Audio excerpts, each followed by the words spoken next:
Assalamualaikum warahmatullahi taala wabarakatuh. Sobat Tani Durian Pemula, bertemu lagi bersama saya Mang Santri Tani, tentunya di channel kecil saya Mang Santri Tani, petani durian pemula dari wilayah Batu Kuwung, Kecamatan Padarincang, Serang, Banten.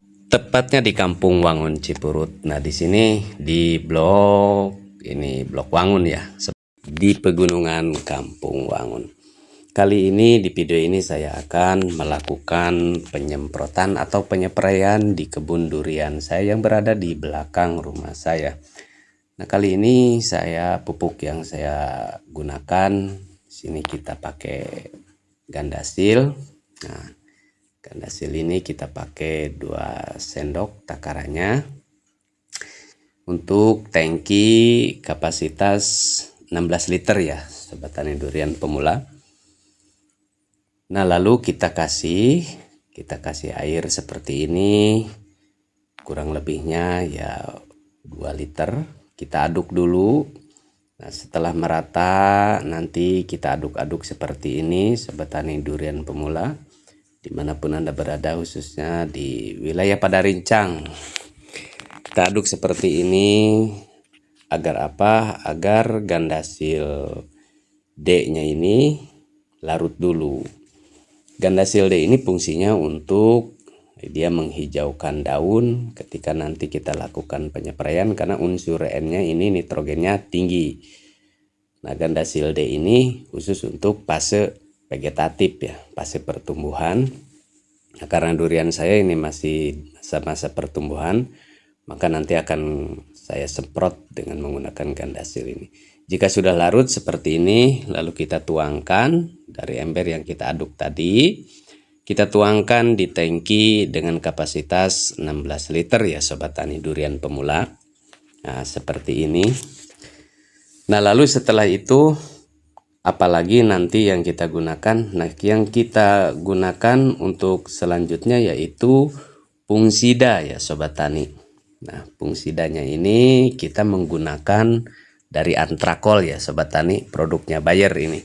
Ini fungsida ini fungsinya nanti untuk mencegah busuk akar, hawar daun, atau daun bercak-bercak menguning, hama penggerek. Nah, maka kita di sini kita memakai Antrakol ya, sobat tani. Nah, penggunaannya di tangki yang 16 liter ini saya menggunakan ini tadi 2 sendok ya, sobat tani, 2 sendok penuh, kurang lebih ini di 10 gram ya, sobat tani ya. Lalu kita campur dengan air dulu. Nanti saya ambil airnya. Nah, ini dia. Ini kurang lebih 1 liter di 1 gayungnya. Tambah lagi 1 gayung. Tujuannya apa ini, sobat tani? Tujuannya ini untuk melarutkan dulu agar nanti obatnya tidak tercampur sekaligus di dalam 1 tangki ini ya, sobat tani. Jadi kita larutkan satu-satu gitu. Nah, setelah itu lalu kita aduk-aduk seperti ini supaya merata. Nah, Antrakol ini berbau sangat menyengat ya, sobat tani, dan tentunya tidak disukai oleh hama-hama ya, sobat tani. Warnanya putih pekat seperti warna susu murni ini ya, sobat tani. Nah, setelah diaduk terus kita aduk seperti ini agar merata dan larut sempurna, tercampur dengan air. Ketika sudah dirasa cukup, nah seperti ini. Lalu, nah sobat tani, kita tuangkan lagi ke tangki penyepraian kita tadi. Nah, kita tuangkan pelan-pelan agar tidak tumpah ya, sobat tani, tentunya ya. Nah, seperti ini. Nah, tadi Gandasil daunnya sudah yang berwarna hijau untuk daun, untuk penyubur daun. Nah, lalu kita pakai ini insektisidanya. Ini obat racunnya ini. Obat hamanya kita pakai dari produknya Raftomil ya, sobat tani. Kalau sobat tani silahkan mau pakai produknya apa atau mereknya apa. Di sini saya tidak bermaksud iklan atau memasarkan satu produk. Silahkan mau pakai misalkan apa itu Decis, Matador misalkan, atau produk-produk Regen atau yang lainnya, silahkan sobat tani ya. Nah, di sini saya menggunakan 2 sendok ya, sobat tani. Nah, di sini kita pakai takaran sendok, 1 sendok dulu Rhabdomilnya atau insektisidanya. Nah, 2 sendok di sini. Nah, saya tuangkan langsung ke tangkinya ya Sobat Tani ya. Nah, 3 sendok. Nah, ini kurang lebih takarannya ini saya menggunakan 4 sendok ya Sobat Tani. Kalaupun lebih nih nggak apa-apa nih Sobat Tani. Saya memakai 5 sendok ya Sobat Tani ya. Ini ukurannya kurang lebih 30 graman ya Sobat Tani ya. Atau di sini kurang lebih 50 mili ya Sobat Tani. 50 mililiter ya.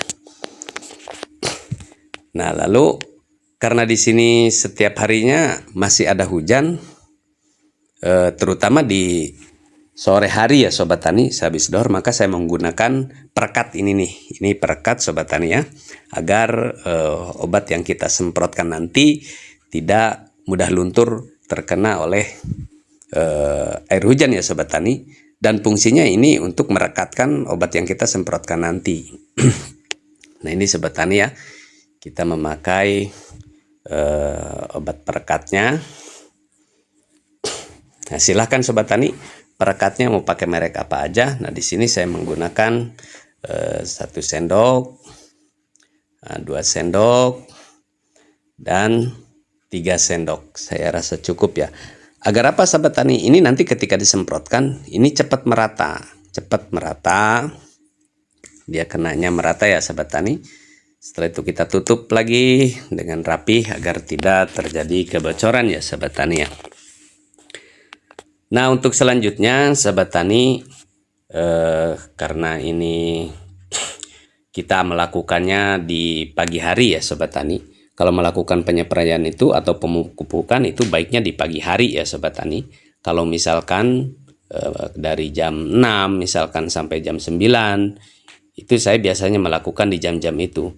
Kalau sore hari itu Sobat Tani silahkan, kalau sorenya misalkan dari jam 4, jam 5, atau jam setengah 6 itu masih boleh Sobat Tani, nggak apa-apa. Asalkan jangan di siang hari ya Sobat Tani ya. Karena ketika panas matahari mulai terik, nah di situ takutnya kita terjadi penguapan ya Sobat Tani, obat-obat yang kita berikan atau yang kita semprotkan nanti di pohon durian kita ya Sobat Tani ya. Oke Sobat Tani, kita langsung saja. Kita tambahkan lagi airnya agar penuh tangki penyepraiannya ini, tangki spraynya ini yang sebanyak 16 liter ini Sobat Tani ya. Kita penuhin lagi, nanti kita aduk lagi supaya tercampur merata ya Sobat Tani ya. Nah, ini kita tuangkan lagi sampai penuh ya Sobat Tani ya. Dan jangan lupa nanti diaduk lagi supaya obat yang telah kita campurkan tadi itu tercampur dengan sempurna ya Sobat Tani ya. Dan yang perlu diingat tadi yang telah saya sampaikan, jadi Gandasil D itu untuk fase vegetatif atau fase pertumbuhan, terutama untuk pembentukan fotosintetis daun ya Sobat Tani ya, agar dia warnanya lebih menghijau, mengkilap, dan melebar daunnya Sobat Tani ya. Tentunya yang kita inginkan kan subur ya Sobat Tani, pohon durian kita subur, sehat, tentunya itu memicu ke pertumbuhan cepat besar ya Sobat Tani ya. Dan insektisida itu untuk menjaga kayak misalkan ada lalat, kutu putih, ulat, belalang, segala macam Sobat Tani. Nah, fungsinya itu untuk membunuh hama-hama atau mengusir hama-hama dan serangga-serangga yang lainnya yang sekiranya nanti mengganggu pertumbuhan pohon durian kita. Nah, jika telah penuh seperti ini Sobat Tani ya, kita tambahkan lagi ini nanti sekalian. Nah, kita kompa-kompa nih, kita kompa-kompa seperti ini ya Sobat Tani, agar tangkinya ini Sobat Tani, maaf ini agak belibet nih Sobat Tani ya. Jadi agar tangkinya ini penuh Sobat Tani, benar-benar penuh ya. Nah, setelah itu lalu kita cuci tangan kita Sobat Tani, jangan lupa bersihkan tangan kita, dicuci dengan air bersih. Nah, lalu setelah itu kita tutup seperti ini. Nah, nanti kita sama-sama lihat Sobat Tani, kita nanti berangkat ke kebun di belakang rumah saya, di kebun durian saya. Sebetulnya bukan kebun ya Sobat Tani, karena ini pohonnya hanya beberapa pohon. Kalau nggak salah kurang lebih saya nanam di belakang rumah itu ada 8 pohon Sobat Tani ya. Mari kita Nah ini dia sahabat tani, udah sampai di kebun durian yang berada di belakang rumah saya ini. Nah ini salah satunya tanaman durian saya yang berusia kurang lebih ini 2 bulan setelah masa tanam ya sahabat tani. Sempat di video saya yang lalu ini saya sampaikan. Nah di sini, nah keadaannya seperti ini sobat tani ya. Ini usianya 2 bulan. Kenapa saya pagar? Sengaja karena namanya juga di belakang rumah ya sahabat tani. Nah lalu kita semprotkan seperti ini, mulai dari luar daun, atas pohon, nah mulai dari atas batangnya, nanti dari bawahnya, terus agar mengenai daun, dahan, batang merata, juga harus terkena tanahnya ya sahabat tani durian ya. Nah mungkin itu saja sahabat tani yang dapat saya sampaikan, mudah-mudahan bermanfaat. Terima kasih, jangan lupa like, subscribe, komen. Terima kasih.